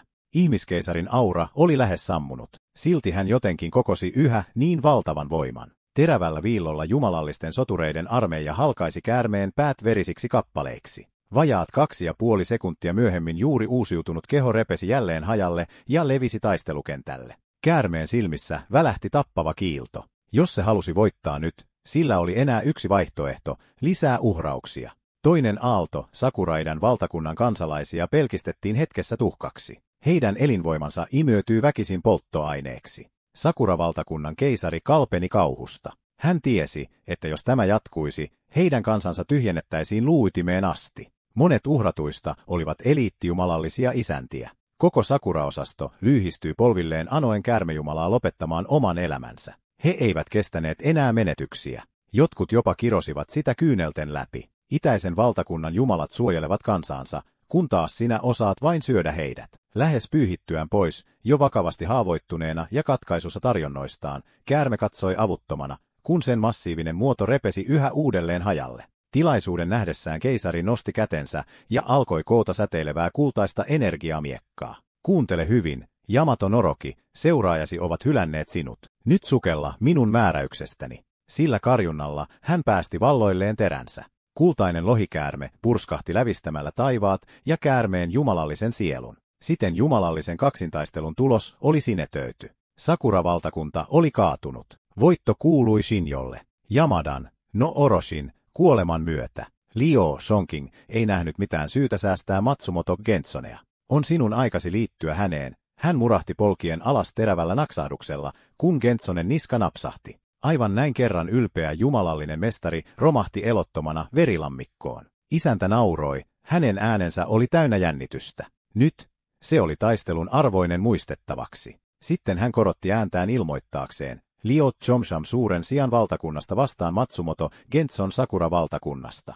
Voitto menee Liu Chomshamille. Nykyinen pistetilanne on 1-2. Koko stadion purskahti villiin riemuun. Hän todella teki sen. Liu Shangsheng todella voitti. Jopa rehtori oli ällistynyt sanattomaksi. Tätäkö se tarkoittaa, että uhmaa jumalia kuolevaisen tahdolla? Ei. Voittaa heidät suoraan. Jopa erotuomari ei voinut piilottaa ihailuaan tämän taistelun jälkeen, mutta sota ei ollut vielä ohi. Lyhyen levon jälkeen molempien kansojen jumalallisia mestareita pyydettiin valmistautumaan seuraavaan otteluun. Qin Shi Huang päästi ilmoille heikon yskän noustessaan hitaasti seisomaan. Hänen kumarainen hahmonsa näytti sydäntä särkevän hauraalta. Suuren Xia-valtakunnan väkijoukko huusi, teidän majesteettinne, ihmeissään ja ahdistuneena hänen äkillisestä heikkoudestaan. Rehtori Ali Xian huokaisi syvään. Hänellä on vähän uskon voimaa jäljellä tukemaan häntä. Tämä taistelu tyhjensi hänet ytimeen asti. Qin Shi Huangin muoto alkoi hehkua himmeästi liueten kultaisten valojuovien virtoihin. Liu Shangsheng ryntäsi avuttomana eteenpäin yrittäen estää haalistumisprosessia. Lempeällä hymyllä Qin Shi Huang jätti viimeiset sanansa, Shangsheng, en voi kulkea loppua polkua kanssasi. Ennen kuin hän edes ehti lopettaa lausetta, hänen ruumiinsa muuttui sumuksi ja katosi. Edessä ei ollut edes viimeistä kosketusta. Jumalalliset olennot ovat täysin riippuvaisia uskon vahvuudesta. Mutta ilman palvojia yli vuosituhat, Qin Shi Huang oli maksanut tästä taistelusta elinvoimallaan. Ali Xianin puhuessa hänen silmänsä täyttyivät kyynelistä. Olemme arvottomia jälkeläisiä. Unohdimme hänet. Juuri silloin ilmestyi järjestelmäpaneeli. Qin Shi Huang jäädytetty väliaikaisesti, odottaa uskon palauttamista ytimen uudelleen rakentamiseksi, voidaan kutsua uudelleen myöhemmin. Lu Shengshengin side häneen oli nyt huimat 90%. Lu Shangxing yllättyi huomatessaan, että keisarikin ei ollut todella kadonnut. Hän palaisi, kun tarpeeksi uskoa on kerätty. Vielä odottamattomampaa oli se, että hänen oma resonanssinsa Pangun kanssa oli myös kasvanut. Heti kun hän näki järjestelmän ilmoituksen, hän tunsi vihdoin olonsa levolliseksi. Hetki sitten hän oli melkein liikuttunut kyyneliin. Jos hän jonain päivänä voisi kutsua satoja jumalallisia mestareita ja jopa pyytää Pangua laskeutumaan, itäisen valtakunnan täydellinen voitto ei olisi enää fantasiaa. Jos Pangu astuisi kentälle, yhdelläkään vihollisella ei olisi mahdollisuutta. Liu Shangsheng seisoi ylpeänä korokkeella ja huusi väkijoukolle, keisarikin ei ole jättänyt meitä. Hän lepää vain nyt, kun hänen nimensä kaikuvat jälleen itäisen valtakunnan poikki. Se on hänen loistavan paluunsa hetki. Kuultuaan tämän Ali Xian määräsi välittömästi keisari Qinin perinnön tallennettavaksi ja säilytettäväksi pyhissä arkistoissa tulevien sukupolvien muistettavaksi ja kunnioitettavaksi. Itäisen valtakunnan henkeä ei saa koskaan haudata ajan hiekkoihin. Juuri sillä hetkellä, katsomon alla, miekkajumala Liu Qing saapui sihteerinsä kanssa. Hän oli seuraava kilpailija myyttisessä taistelussa. Kuitenkin juuri silloin hänen sihteerinsä virnisti pahasti ja kuiskasi, verelläni avaan jumalallisen areenan. Sihteeri nosti yhtäkkiä kätensä ja osoitti Lu Qingiä. Hänen äänensä oli kylmä ja selkeä. Sakura-kuningaskunnan Hanamiko haastaa täten Granxian Lu Qingin jumalalliseen areenataisteluun. Taistelu alkaa 10 minuutin kuluttua. Lu Qing oli hämmästynyt. Olit vakoilija Sakura-kuningaskunnasta koko ajan, mutta kiireellisempää oli se, että hänen joutuessaan tähän taisteluun Granxialla ei olisi ketään jäljellä taistelemaan pääareenalla. Nähtyään peitteensä paljastuneen Hamamiko luopui kaikesta teiskentelystä. Hän oli piileskellyt Lu Qingin rinnalla 10 pitkää vuotta odottaen juuri tätä hetkeä. Hän uskoi, että kun Lu Qing on poissa kuvioista, jopa lahjakkain itäisen valtakunnan jumala murskataan ennen kuin he voisivat nousta. Hänen silmissään Grand Xia oli tarkoitettu alistumaan Sakura-kuningaskunnalle. Kylmällä virnistuksella Liu Qing veti miekan selästään. Hänen takanaan ilmestyi jumalallinen varjo. Uskallat iskeä varjoista, maksat siitä hengelläsi. Sinun kaltaisesi petturit eivät ansaitse mitään vähempää kuin kuolemaa terästäni. Samaan aikaan dekaani Lishien sai tiedon salamurhayrityksestä miekka kuolematonta vastaan ja oli järkyttynyt ytimeen saakka. Hän ilmoitti nopeasti väkijoukolle, että Sakura-kuningaskunnan vakooja on väijyttänyt miekka kuolemattoman Lusingin, eikä hän voi osallistua tulevaan otteluun. Granxian on valittava uusi kilpailija. Uutiset lähettivät shokkiaaltoja areenan läpi. Raivokkaat äänet nousivat elämän ja kuoleman taisteluun. Nyt jopa miekkakuolemat omamme on kaatunut. Mahdollisuutemme katoavat kuin pöly, varsinkin kun Yamato no Orochi oli jo tappanut 2 Grand Xia akatemioiden 4 dekaanista, ja vain Lusing oli säilyttänyt voittamattoman ennätyksen Sekuran jumaluuksia vastaan. Ja nyt, kun otteluun on enää hetki aikaa, Grand Xia ei ole vieläkään löytänyt uutta taistelijaa hänen tilalleen. Suahduksella dekaani Ali Xianin takana nousi liekehtivä Phoenix-haamu, joka säteili voimaa ja majesteettisuutta. Liu Shangsheng on kuluttanut voimansa edellisessä taistelussa. Anna nyt tämän vanhan miehen astua kentälle, mutta astuin nopeasti eteenpäin ja vastustin. Dekaani, anna minun taistella tämä kierros. Uskon todella, että voittomahdollisuuteni ovat paljon suuremmat kuin sinun. Otan mieluummin riskin, kuin katson sinun uhraavan itsesi turhaan. Sanoistani huolimatta Xian epäröi edelleen ajatellen, että olin vain urhea. Jopa 2 huippulahjakkuutta yrittivät estää minua. Jokainen jumala, jonka kutsut, ei ole sellainen, jonka tunnet. Sitä paitsi dekaanilla on vertaansa vailla oleva viisaus, ja hän on 4 akatemian vahvin. Hänen mahdollisuutensa voivat itse asiassa olla paremmat. Käännyin Liu Yinranin puoleen ja kohtasin hänen katseensa. En ole uhkarohkea. Minulla on todella mitä tarvitaan voittaakseni tämän taistelun. Heti kun lopetin puhumisen, majesteettinen torni kohosi hitaasti takanani, kimaltellen jumalallista loistoa. Hymyilin ja sanoin, minulla oli kerran unelma. Tyyni kuolematon kosketti otsaani, ja kun heräsin, muinaiset myytit, jotka olivat piilossa itäisessä valtakunnassa, oli kaiverrettu mieleeni. Legendaariset hahmot, jotka aika oli kerran unohtanut, alkoivat herätä ajatuksissani. Väkijoukko oli hämmästynyt kohoavasta rakenteesta. Minkälainen valtakunta tämä on? Miten tällainen taivaallinen palatsi voi olla olemassa? Mutta se, mikä tuli seuraavaksi, järkytti heitä vielä enemmän. Ääneni kaikui jumalallisen areenan poikki. Taivaissa on Jade-pääkaupunki, 12 tornia ja 5 kaupunkia. Kuolematon suunasi minua ja antoi minulle pitkän iän. Sanojeni kaikuessa useita feenikslintuja liiteli itäisen valtakunnan poikki takanani, tanssien taivaalla kuin näky taivaasta. Nähdessään kohtauksen dekaani, Lishan alkoi spekuloida. Muinaisina aikoina jotkut saavuttivat äkillisen valaistumisen, viisaita, jotka kohosivat yön yli, munkkeja, joiden ruumiit pysyivät turmeltumattomina kuoleman jälkeen. Jos Lu Shangsheng todella koki tällaisen läpimurron, niin hänen unohdettujen jumalien tunnistamisensa on ymmärrettävää. Lu Shangsheng astui eteenpäin ja seisoi dekaanin edessä, hänen silmänsä päättäväisinä. Eikö tämä riitä todistamaan vahvuuteni? Minun pitäisi taistella seuraava taistelu. Kaupunginjohtaja, edelleen huolissaan, sanoi, tiedän, että haluat todistaa itsesi, mutta dekaanilla on vertaansa vailla oleva tieto jumalallisista teksteistä. Hänellä saattaa olla paremmat mahdollisuudet. Olet nuori. Sinun ei tarvitse vaarantaa henkeäsi ylpeyden vuoksi. Vastaamatta Lu Shangsheng lähestyi dekaani Lia ja puhui selkeästi. Phoenix kohoaa 9 taivaan yläpuolelle, syntynyt uudelleen tulesta Kunlunin huipulla. Punainen hedelmä nokassaan, se heittää kultaista valoa 8 suuntaan. Xianin katse lukittui hänen jumalalliseen henkeensä, ja hänen hämmästyksekseen hän näki sen kasvavan vahvemmaksi, täynnä jumalallista luontoa, Liu Shongqingin itsensä lahjaa. Yleisö puhkesi huutoon.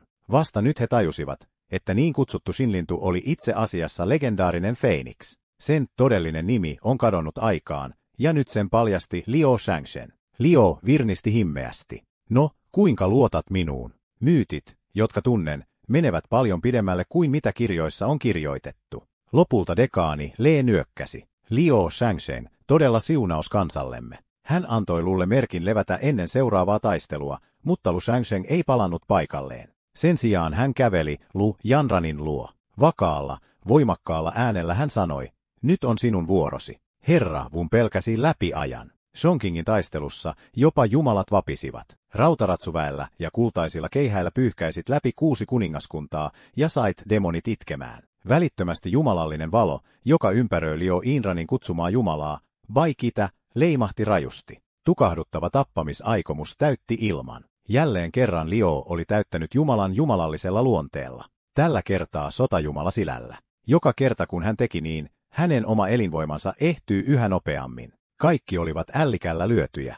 Liu Shangsheng, jota aiemmin pidettiin epäonnistuneena opiskelijana, oli juuri antanut itäisen valtakunnan Ästason jumalalle uuden jumalallisen luonteen, eikä hän tehnyt sitä kuuluisuuden vuoksi, vaan sytyttääkseen toivonkipinän kansalleen. Ihmisten silmissä hänen hahmonsa oli kasvanut pitkäksi, mahtavaksi, lähes sankarilliseksi. Ilman hänen väliintuloaan tänään, itäinen valtakunta olisi varmasti kaatunut. Sillä hetkellä kierros myyttisellä areenalla oli alkamassa. Juontaja kääntyi molempien leirien puoleen ja kuulutti äänekkäästi. Astuisivatko kilpailijat lavalle? Itäistä valtakuntaa edustaa jälleen ihmelapsi, joka oli juuri ällistyttänyt maailman, Lu Shangsheng. Sakura-valtakunta oli puolestaan lähettänyt uuden kilpailijan, Sakura Momokan, jonka jumalallinen henki oli erikoistunut viehätykseen ja viettelykseen. Sakura-joukosta nousi Ivan aalto. Itäisellä valtakunnalla ei todellakaan ole ketään jäljellä. He lähettävät edelleen Liun Shangsheng, Sakura-keisari virnisti istuimeltaan. Miekka kuolemattoman viereen istutettu varjo on aktivoitu. Momokan viehätysvoimaan perustuvan Jumalan kanssa hän oli varma, että tämä kierros oli jo voitettu. Sakura Momoka hymyili suloisesti. Odotan tätä duo-lukuinia innolla. Hetken aikaa, jos jätti huomiotta valtion, josta hän oli kotoisin, hänen ulkonäkönsä oli melkein viaton. Mutta siinä oli ongelma. Sakurasotureiden myrkky oli syvemmällä kuin heidän kauneutensa.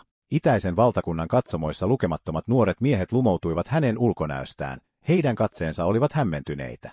Deani Mishin puristi hampaitaan. Tuo viehätyskyky, se on odotettua vahvempi. Mutta miksi meillä ei ole nolla tietoa hänen taustastaan? Sillä hetkellä Sakura Momoka asetti kätensä kutsumiskivelle. Heti hänen taakseen ilmestyi useita jumalallisia siluetteja, jotka kylpivät hohtavassa valossa. Samanaikaisesti areenan yläpuolelle ilmestyi 50 sekunnin lähtölaskenta.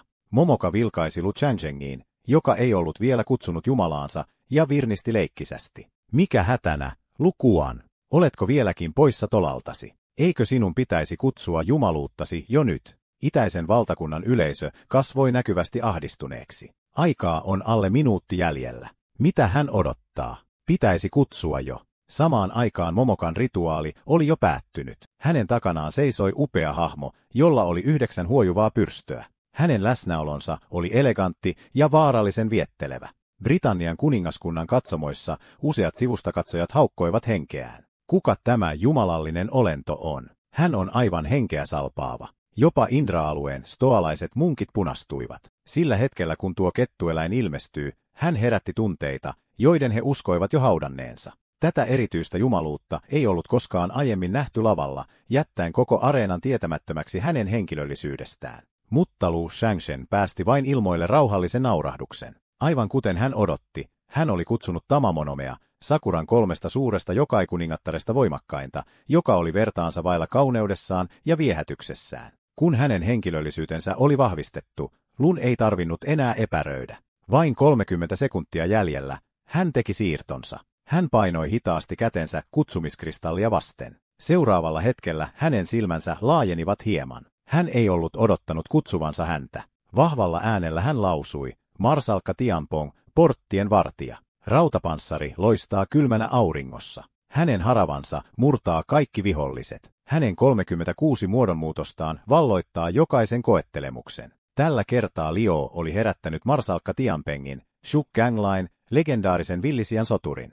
Deani Alixian ja kaupunginjohtaja vaihtoivat hämmentyneitä katseita. Onko Liu Shangzhen todella kutsumassa joukailuokan soturia? Tähän liittyy kuitenkin yksi mutta. Liu Shongqingin jumalallinen ydinside oli ihmisjumalaan, ja tällainen side määritti, mistä pantheonista hän pystyy kutsumaan. Hänen aiempi menestyksensä Pangun kanssa oli täysin sen mukainen. Mutta nyt, yritys kutsua joukaijumalaa oli vaarallinen uhkapeli. Jos hän epäonnistuu, hän kuolee välittömästi jumalallisella herätysalustalla. Astuen eteenpäin juhlallisella armolla, hän huusi, minä, Lu Shangzhen, toivotan nöyrästi tervetulleeksi Marsalkka Tampungin, Shu Ganglain, saapumisen. Sakura-kansakunnan katsomot purskahtivat epäuskoon. Tuo kaveri on menettänyt järkensä. Kutsumassa jokaia. Jokainen epäonnistunut yritys historiassa päättyy kuolemaan. Jopa Sakura-keisari nauroi tyytyväisenä. On selvää, että häneltä on keinot lopussa. Hän ei pysty kutsumaan toista ihmisjumalaa. Hän kääntyy nyt holtittomasti jokain puoleen. Mutta sitten, kaikkien hämmästykseksi, Marsalkka Tianpengin kohoava taivaallinen projekti alkoi haalistua paljastaen silmiinpistävän komean miehen seisovan pitkänä alustalla. Koko Sakura-joukko oli ällistynyt. Odota. Mitä? Hän todella onnistui. Se on mahdotonta. Samaan aikaan itäisen valtakunnan puoli purskahti iloon. Kukaan ei tiennyt, miten Loom onnistui kutsumaan jokain, mutta yksi asia oli selvä, hän oli todella poikkeuksellinen. Deani Lishin hymyili lämpimästi kuin ylpeä vanhempi. Vaikuttaa siltä, että Pangan perintö on syvempi kuin osasimme kuvitellakaan. Tämän myötä itäisellä valtakunnalla on ehkä vielä toivoa. Sakura-keisari virnisti halveksivasti. Vaikka Joukai otti ihmisen muodon, hän on silti mies. Kukaan elävä ihminen ei voi vastustaa Hamamo Nomain viehätystä. Marsalkka Tianpeng seisoi pitkänä jumalallisen areenan keskellä, puristaen 9 hampaista haravaansa. Hänen vaikuttava kehonsa ylitti helposti 3 metriä. Lu Shangzhen tuijotti kunnioituksella. Se on valtava. Marsalkka kurtisti kulmiaan. Miksi täällä on niin meluisaa? Liu astui nopeasti eteenpäin ja selitti, tämä on myyttinen areena. Ulkomaalaiset jumalat ovat tulleet tukahduttamaan itäisen valtakunnan. Minä, Lu Shangshen, pyydän nöyrästi marsalkka Tianpengia puolustamaan kotimaatamme näiltä hyökkääjiltä.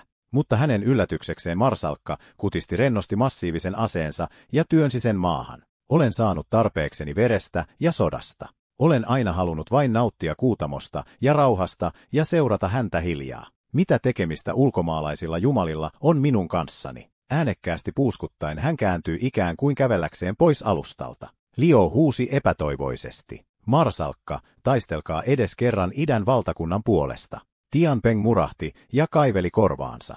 Olet yhtä äänekäs kuin muutkin. Pahaiset korvani ovat räjähtämäisillään tästä lörpöttelystä. Tajuten, ettei suostuttelu riitä, Liu kokeili toista lähestymistapaa. Haluatko yhä nähdä Lady Chanen tai ehkä apinakuninkaan ja Tan Santsangin? Tähän marsalkka pysähtyy kuin seinään. Hän kääntyy silmät sirrillään. Maailma, jossa tuskin on suitsuketta jäljellä, kuoleva jumalien aikakausi. Silti sinä, miten tiedät Chanesta ja siitä kirotusta apinasta ja munkista myös? Liu Shangshen virnisti. Alarvioit minua. Marsalkka, en ainoastaan tiedä heistä, minulla on voima tuoda heidät takaisin. Marsalkka Tianpeng kavensi silmiään. Sinä kutsuisit heidät. Älä ole naurettava. Liu kumartui lähemmäs, ääni rauhallinen mutta vakaa. Tiedän, että olet kyllästynyt olemaan jonkun muun nappula, mutta entä jos voisin kutsua idän valtakunnan jumalat, koota itse jumalallisen voiman ja repiä pimeyden palasiksi palauttaakseni kunniasi. Hän lisäsi, auta minua tänään, niin saari Shushange, suuri viisas, ja Tang Santsang vapautetaan, mutta sinun on taisteltava idän valtakunnan puolesta juuri nyt. Heti kun sanat lähtivät hänen suustaan, ylivoimainen jumalallinen voima purkautui marsalkka Tiemposta. Silmän räpäyksessä marsalkka palasi todelliseen muotoonsa ja tarttui luuteaa kauluksesta.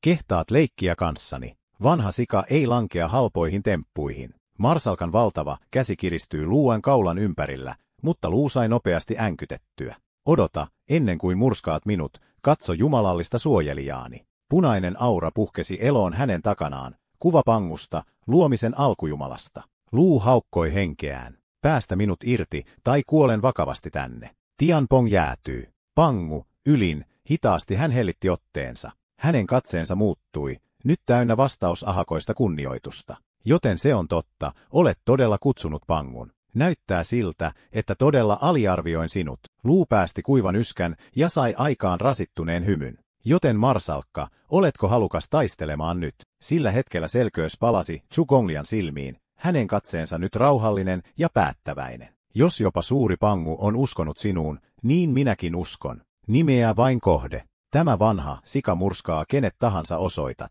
Heti kun hän lopetti puhumisen, Liu Shangshen kiinnitti katseensa edessä olevaan naiseen. Veli, seuraava vastustajasi on hän. Zhu Genglai seurasi hänen katsettaan ja virnisti. Nainen. Yksi isku ja hän on valmis. Mutta Liu varoitti häntä vakavasti. Älä aliarvioi häntä. Hänen jumalallinen henkensä on 9-häntäinen kettu. Hän on erikoistunut viehätysmagiaan, erityisen tappava miehiä vastaan. Ympäri areenan, naurua kaikui vastakkaisesta liitosta. Katso tuota. Liu Shongqing seisoo vain siinä, täytyy olla jo langennut hänen temppuihinsa. Jylisevällä rysäyksellä 9-hampainen harava iskeytyy maahan, ravistaen alustaa. Seuraavalla hetkellä Zhu Ganglai veti jumalallisen muotonsa takaisin ja astui eteenpäin ihmisen hahmossa valmiina taistelemaan rinta rinnan Lu Shongqingin kanssa. Longshinjin yllätykseksi heti kun Zhu Ganglai otti ihmisen muotonsa, hän lumosi välittömästi monet liittoutuneen federaation naispuoliset katsojat, jättäen heidät täysin pauloihinsa. Samaan aikaan Brahman valtakunnan katselualueella munkit kuiskivat keskenään. Tällä muinaisella pedolla on selvästi valtava jumalallinen voima.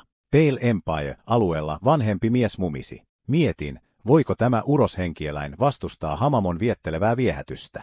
Areenalavalla jumalallinen verityttö alkoi astua eteenpäin hitaasti. Seuraavalla hetkellä hän pudisti yhtäkkiä kimononsa päältään, hymyili ja teki ehdotuksen. Hyvä Longshen, mikset liittyisi idän valtakuntaamme? Toivottaisimme sinut ilomielin tervetulleeksi arvostetuimmaksi vieraaksemme. Hän uskoi vakaasti, että jos Liu Shongqing päättäisi liittyä heidän ryhmäänsä, Sekurifaliiton ihmiset toivottaisivat hänet tervetulleeksi avosylin, ehkä jopa kunnioittaisivat häntä arvostettuna vieraana. Toisin kuin idän valtakunta, hän väitti, ettei heidän puolensa koskaan antaisi äskettäin heränneen valitun joutua vaaraan uudestaan ja uudestaan. Sillä hetkellä Sekirofalin valittu loi viettelevän loitsun hiljaa houkutellen. Jos tulet meidän puolellemme, voisin jopa harkita kanssasi naimisiin menoa. Se sai dekaani Äli Xianin hikoilemaan kylmästi. Tämä ei ollut enää taistelu, vaan täysimittainen psykologinen hyökkäys. Kaupungin herra huusi hädissään. Liu Shangsheng, älä anna hänen sotkea päätäsi.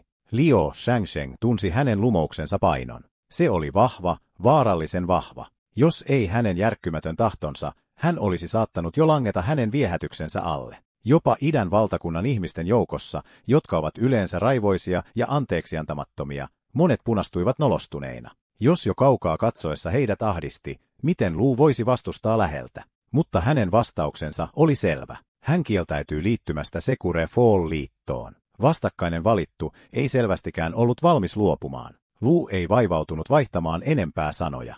Napsautuksella hän kutsui esiin 9-hampaisen haravan. Tämä ei ollut mikään tavallinen ase. Se oli jumalallinen projekti, joka myönnettiin sen jälkeen, kun Marsalkka suostui taistelemaan. Sen kautta Lu käytti nyt vilauksen haravan todellisesta voimasta. Tajuten, ettei hän voisi voittaa häntä puolelleen, vastakkainen valittu lopulta huokaisi. Mikä harmi! Sinulla oli niin valoisa tulevaisuus, ja heitit sen vain itse menemään. Liu Shongqingin ilme ei värähtänyt. Sinun torjuminen ei tarkoita tulevaisuudestani luopumista.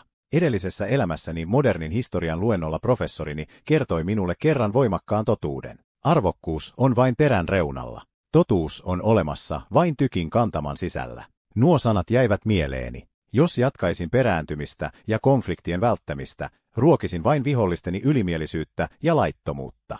Jos perääntyisin nyt, miten voisin kohdata miljoonat kansalaiset, jotka seisovat takanani? Idän valtakuntamme on kohteliaisuuden ja hyveen maa, mutta ystäville tarjoamme hienoa viiniä ja ruokaa.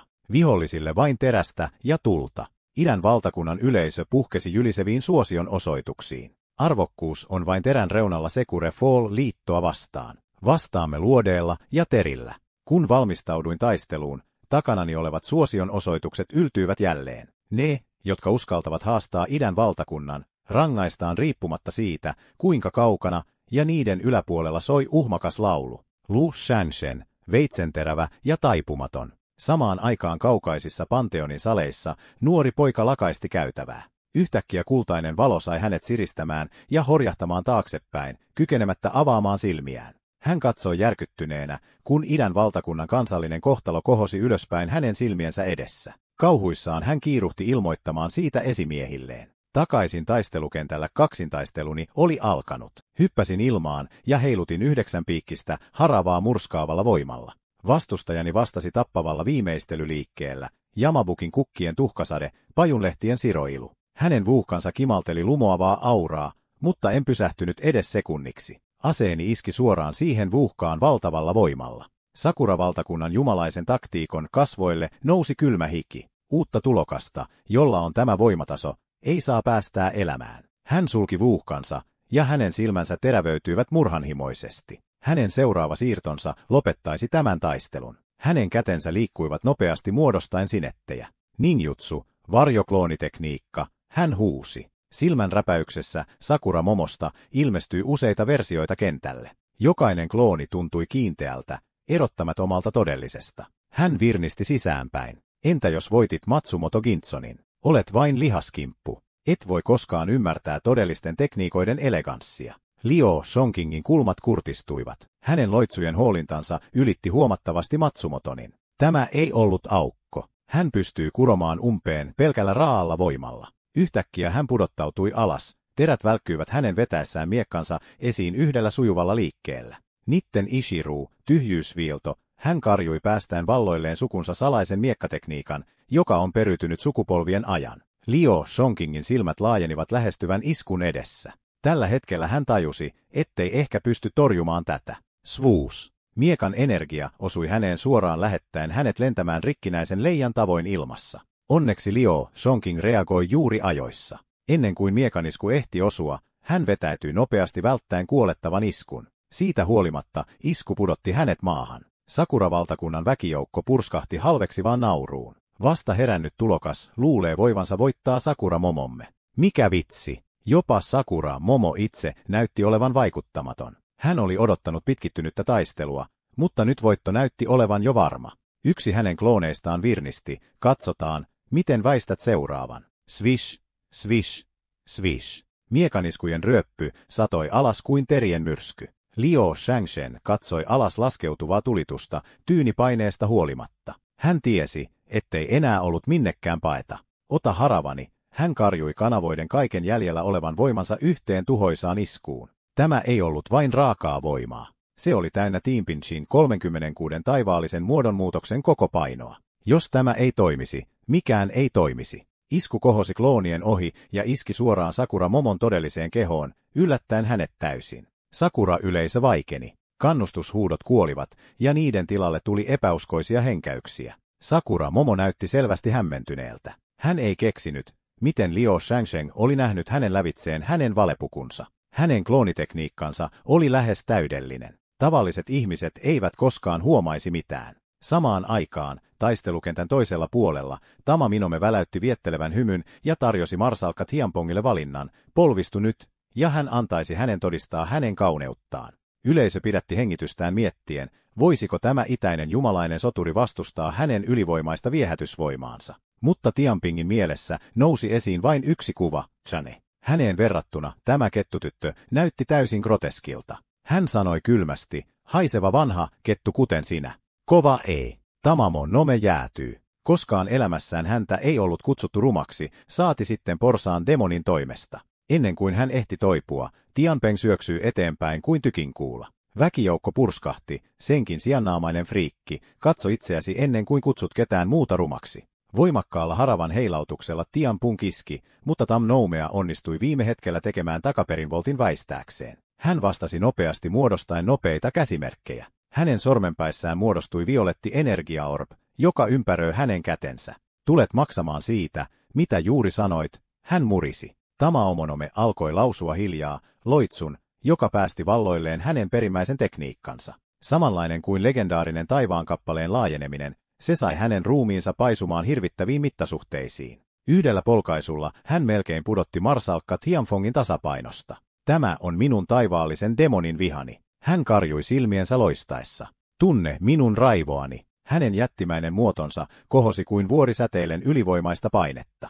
Jopa Liu Shangshen kurtisti hieman kulmiaan. Jos tuo jalka laskeutuisi, Tianpeng voisi todella litistyä, mutta hän ei osoittanut pelkoa. Jos vuorovesi ei kääntyisi pian, hän lopettaisi taistelun itse. Tamamonome oli aktivoinut Sueden Amaterasun, joka tunnetaan myös nimellä Jadapeili, yksi Sakura-valtakunnan 3 jumalallisesta reliikistä. Sen voimalla hänen ydinvahvuutensa nousi lähes 10-kertaiseksi. Mutta marsalkka Tianpeng ei aikonut perääntyä. Hän karjui. Taivaallisen kehon ylösnousemus. Torrentti jumalaista energiaa 36 taivaallisesta tähdestä purkautui hänen ympärillään. Hetkessä hänen ruumiinsa laajeni vastaamaan kettutyttöjä. Kooltaan ne olivat tasavertaisia, mutta raassa voimassa aukko säilyy. Tamon sormenpäät kipinöivät kultaista valoa. Hän valmisteli vahvinta iskuaan, taivaallisen hengen iskun, mutta Tianpong nappasi hyökkäyksen vaivattomasti ikään kuin se olisi ollut vain tuulenvire. Hän pyöritti 9 piikkistä haravaansa uskomattomalla voimalla luoden kultaisen energian myrskyn. Se pyöri kuin kiemurteleva lohikäärme karjuen poikki kentän. Sitten huomattuaan aukon, hän iski. Harava iski hänen kasvoihinsa, mutta Tammonome väisti niukasti. Yhden hetken hitaampi, ja hän olisi maksanut siitä kalliisti. Jopa Liu Shangshen hämmästyy. Tamamonome, 9-häntäinen kettu ja Sakura-valtakunnan huippudemonikuningas, oli SSS-tason jumaluus, heidän kansakuntansa piilotettu valttikortti. Silti marsalkka Tianpeng, joka oli vain SS-tason, tukahdutti häntä helposti. Se taistelu teki yhden asian selväksi Liu Shangshengille. Tulevissa taisteluissa hän ei voisi koskaan luottaa pelkästään tasoihin tuomitessaan voimaa. Väärän vastustajan aliarvioiminen voi olla kohtalokasta. Tamamonome pyyhki veren suupielestään. Hänen katseensa muuttui kylmäksi ja ilkeäksi. Senkin tyhmä sika, olet suututtanut minut täysin. Paahdan sinut kuin porsaan ja syön sinut palapalalta. Hän nosti molemmat kätensä ja hetkessä taivas pimeni, kun myrskypilvet vyöryivät sisään kuin hyökyaalto. Myös suuren sijaapuolen yleisö huomasi muutoksen mumisten hämmentyneenä. Miksi yhtäkkiä pimeni? Tamamo loihti käden heilautuksella taivaasta purppuranpunaisia tulipaloja, jotka syöksyivät alas kauhistuttavalla voimalla. Tämä oli hänen tappava liikkeensä, ketuntulen tuho. Yksi kosketus noista liekeistä, ja uhri palaisi tuhkaksi. Hän leijui ilmassa ja laukaisi tulipaloja toisensa jälkeen marsalkka Tianfongia kohti armottomassa pommituksessa. Kiihkeä hyökkäys melkein mursi Tianpingin suojakehän, hänen henkisen kilpensä ollessa romahtamaisillaan. Dekaanin Lishanilla oli tuskanhiki otsalla, ja hän oli näkyvästi ahdistunut, mutta siitä huolimatta hän ei sanonut sanaakaan. Hän saattoi vain tuijottaa jumalallista taistelukenttää henkeään pidätellen. Sitten tapahtui dramaattinen käänne. Marsalkka Tianfeng nosti kätensä ja karjui. Vettä, tule! Tuona hetkenä hänen kehostaan purkautui loistava keltainen salama, joka lävisti pilvet ja avasi taivaan. 2 jumalallista hahmoa laskeutui taivaista, Ryjin ja Fjutchin, ukkosen jumalat, jotka heiluttivat mahtavia vasaroita ja saapuivat kuin taivaan viha itse. Boom! Ukkonen jyräsi. Salama syöksyi kuin vesiputous osuen maahan tuhoisalla voimalla. Silmän räpäyksessä Tamamon omein eteen muodostui valtava kraatteri, ja palanut maa yhä savusi. Hän tuijotti kuoppaa ilmeensä muuttuessa. Voisiko SS-tason jumaluus todella päästää valloilleen jotain tällaista? Mutta todellinen shokki ei ollut vielä edes saapunut. Taivaasta alkoi laskeutua valtava vesipöörre. Jokainen vesivirta vastasi marsalkka Tianpinchin kutsuun virraten häntä kohti kuin korkeamman tahdon käskemänä. Tamamonome rypisti kulmiaan selvästi levottomana. Mistä kaikki tämä vesi tulee? Marsalkka Tianping päästi kylmän virnahduksen ja julisti ylpeänä. Taivaallisen joen laivaston komentajana sen vesien hallitseminen on vain luonnollista. Sitten hän nousi taivaalle liitäen ylöspäin vaivattomasti kuin ratsastaen tuulella itse. Sakura-valtakunnan puolella katsojat olivat vaipuneet ällistyneeseen hiljaisuuteen. He saattoivat vain rukoilla hiljaa, ettei 9-häntäinen kettu kärsisi täydellistä tappiota. Taistelukentällä Tianfeng oli valmis. Hänen seuraava iskunsa, joka oli täynnä musertavaa voimaa, oli juuri syöksymässä alas. Tämän nähdessään Tamamomella ei ollut muuta vaihtoehtoa kuin aktivoida suojavallinsa, vaikka hän epäilikin sen kestävän tulevaa iskua. Boom! Sokaiseva kultainen välähdys purkautui 2 taistelijan välissä. Kempinchin 9-piikkinen harava iski suoraan hänen lumottua peiliään vasten. Crack! Peili särkyy hetkessä. Ääni oli terävä ja lopullinen. Tamamon ome seisoi jähmettyneenä epäuskoisena. Hänen kasvonsa olivat tyhjät järkytyksestä. Kuinka hänen vahvin puolustuksensa voitiin murtaa niin vaivattomasti? Sillä välin itäisen valtakunnan yleisö puhkesi riemuhuutoihin. Se isku, täysin legendaarinen. Sillä välin Sakura-valtakunnan yleisö istui täydellisessä hiljaisuudessa. Kukaan ei uskaltanut puhua. He kaikki tiesivät tämän jumalallisen taistelun häviämisen musertavat seuraukset. Marsalkka Tianfeng tarttui vauhtiin päättäen viimeistellä 9-häntäisen ketun yhdellä ratkaisevalla iskulla. Raivokkaalla vaakasuoralla pyyhkäisyllä hänen 9-piikkinen haravansa repi ilmaa läpi äänivallin. Hopean välähdyksessä se meni suoraan hänen ruumiinsa läpi. Tianping jähmettyy. Hämmennys välähti hänen kasvoillaan. Se oli jumalallinen ase, muinainen pyhäinjäännös. Edes hänen ei pitäisi olla tullut esiin vahingoittumattomana. Hänen tietämättään Tamamonome oli käyttänyt kultaisen kaskaan pakoa viime hetkellä jättäen jälkeensä harhautuksen, joka imi iskun. Nyt hänen pilkallinen ilmeensä oli poissa. Tämä porsastemoni, fyysisesti pysäyttämätön, maagisesti taitava ja jonka henkinen voima ylitti hänen omansa, oli melkein virheetön. Hänen silmänsä siirtyivät Lu Changchengiin. Milloin itäinen valtakunta tuotti valitun, joka voisi kutsua tällaisen olennon? Lu Changchen kohtasi hänen katseensa värähtämättä. Tuijota vaan, akka. Vielä yksi katse, ja minun porsaani litistää sinut. Tianping nauroi. Se viimeinen liike, jonkinlainen pakotekniikka, eikö niin? Puhuessaan hän loihti oman loitsunsa, vesivälähdyksen. Hänen muotonsa väreili kuin vesi ja katosi ilmaan. Hajaannuksen sekunnissa marsalkka Tianpinchin 9-piikkinen harava iski suoraan Tamamon nomen vatsaan. Hän yski rajusti, ja verta tippui maahan. Vaikka hän oli raivoissaan, hän saattoi vain puristaa hampaitaan ja sylkeä uhkauksen. Loppujen lopuksi hänet oli ylivoimaisesti voitettu, mutta hän ei ollut vielä valmis. Kädenliikkeellä hän karjui. Luuletko, että olen näyttänyt kaiken? Ajattele uudelleen. Maagisen energian aalto purkautui, ja sen myötä kutsuttiin yksi korkeuksiin kohoava hahmo hänen taakseen ja 2 aavemaista suojelijaa eteen. Sakura-valtakunnan yleisö puhkesi iloon. Hän kutsui Shuten Dojin, Ova Jitsumarun ja jopa Amaterasun. Itäinen valtakunta ei mitenkään voi käsitellä tätä. Pääjumalallinen haamu astui eteenpäin ja puhui hyytävällä uhalla. Varautukaa tuomittavaksi, idän väärä jumala.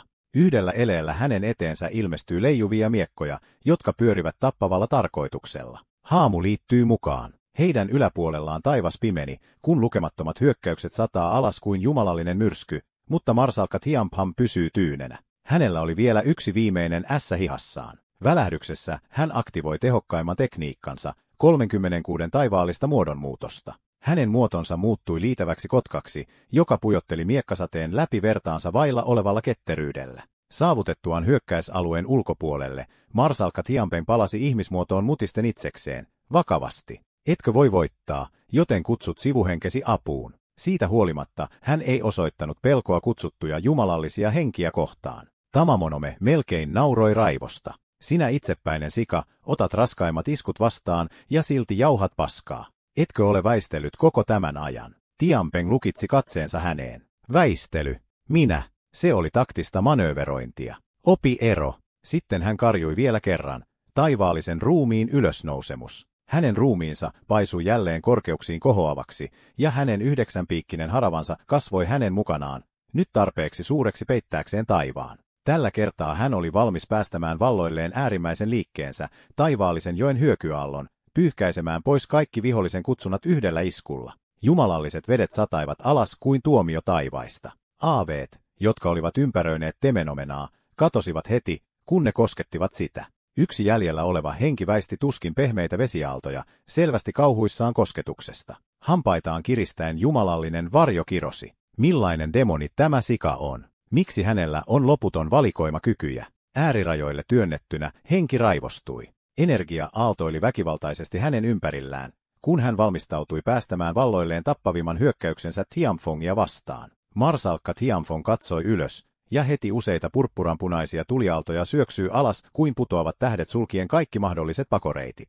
Boom, boom, boom. Maa järisi. Liekehtivät hyökkäykset mursivat hänen puolustuksensa ja iskivät areenalle tuhoisalla voimalla. Tianpengillä oli selvästi vaikeuksia pysyä mukana. Lopulta yksi räjähdys osui häneen suoraan. Hän syöksyi maahan purppuranpunaisen liekin täydeltä painolta.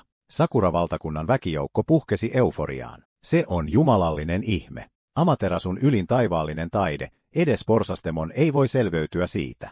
Yksi jumalallisen olemuksen sirpale riittää murskaamaan hänet. Taistelukentällä Timpoonin keho vieri areenan poikki. Hänen kultainen hehkunsa välkkyy, kun hänen jumalallinen voimansa alkoi hiipua. Liu Shangshen kavensi silmiään aistien jumalan henkisen ytimen horjuvan. Itäinen valtakunta, hänen yleisönsä oli kalpea kauhusta.